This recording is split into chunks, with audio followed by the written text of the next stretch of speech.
Thank you very much, Shox. Faker, humble as ever, though, in his admission that he has received criticism, and some of it may be deserved throughout this tournament, but that he continues to accept that criticism and wants to continue to prove himself to his fans. It's incredibly important as a player when you're at the top to continuously look how to improve, because if you rest on your laurels and you stay there, and by the time somebody's caught up, they're still moving forward. Like, they will just jump past you, so it's really very important. Sometimes that does mean you have to crawl through a lot of unfounded comments to find that one little nugget that does make you improve, but if he's strong enough to do so, by all means, keep doing so. But let's take a look at the man's career, because he was undisputedly the best in the world. Then Imp goes over to LPL. He wins an LPL title. He goes into Worlds on LGD. Everyone's like, maybe Imp can rise up to the mantle. Like, they get crushed. All of a sudden, you know, when you have a look at this tournament, Mata comes back, and they're like, you know, Samsung's white Mata, now RNG, new version of that team.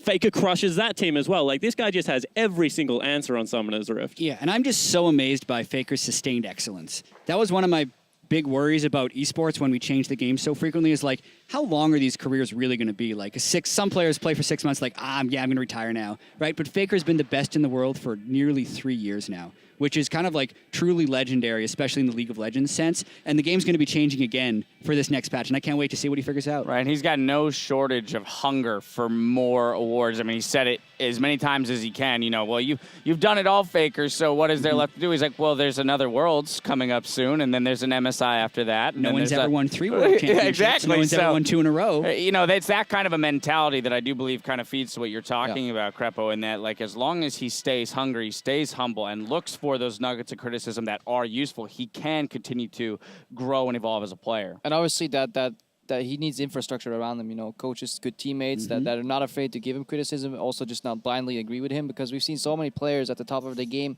just stick to their old patterns, be like, nope, this is the way the game's supposed to be played, we'll only do this, the meta changes, suddenly it's too late, suddenly you're not used to dealing with criticism either, and things fall apart. So I obviously have no insight in the inner workings of SKT. What we get is interviews, which, you know, may not always be the most accurate, but it does seem that they have really good infrastructure. And Faker, if he truly is taking some of those criticisms into account, by all means, yeah, he may still be the best for many years to come. Well, with the information at hand, you have to like look at it. Like, he was playing pretty much control mages, but then he goes on to Lulu. He's willing to play support. He's had so many assassin games with Fizz and Echo in this tournament. The guy just does it all. Like, honestly, it's so easy to be like patched in as a player and, you know, be able to play carries or something like that. But he really is like mercurial in the way that he can just play across every single form of the game. And even through that, though, in the interview, he also mentioned that he truly believes team effort, listing all 4 of his team members, but then specifically pointed out that in this series he felt Bang and Wolf really stepped up to the plate. So let's discuss that bot lane in the way that they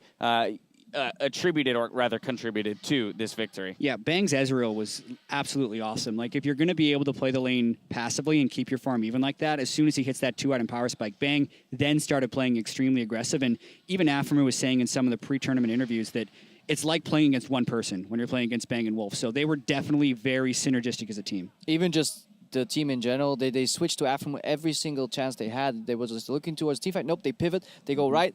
Suddenly Afremu is dead. He no longer can sustain the fight. Wolf's Nami was incredible, always holding his ulti for the disengage and then landing some clutch bubbles, and that's hard.